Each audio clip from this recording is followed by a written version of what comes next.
வணக்கம்.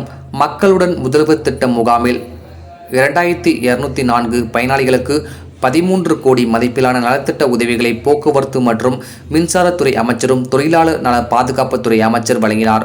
இனி விரிவான செய்திகள். அரியலூர் மாவட்டத்தில் மக்களுடன் முதல்வர் முகாம் வெண்மான்கொண்டான், கள்ளக்குடி, திருமானூர், அன்னிமங்கலம், குந்தபுரம் உள்ளிட்ட 5 இடங்களில் நடைபெற்று வருகிறது.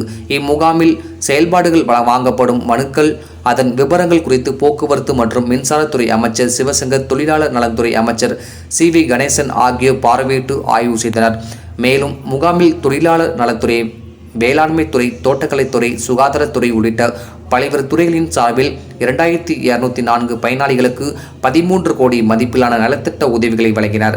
இந்நிகழ்ச்சியில் மாவட்ட ஆட்சியர் ரத்னசாமி உள்ளிட்ட அனைத்து அரசு துறை உயர் அதிகாரிகள், பயனாளிகள், பொதுமக்கள் என ஏராளமானோர் கலந்து கொண்டனர். டிஎன் செய்திகளுக்காக அரியலூர் மாவட்ட செய்தியாளர் எஸ்.பி. ரவிச்சந்திரன்.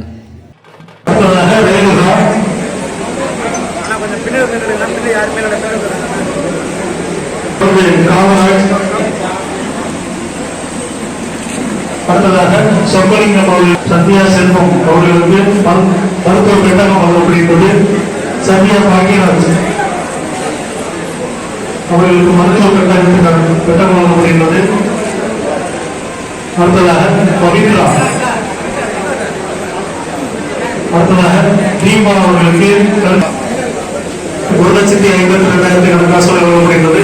அவரை தொடர்ந்து அஞ்சலி அவர்களுக்கு 1 வழங்கப்படுகிறது.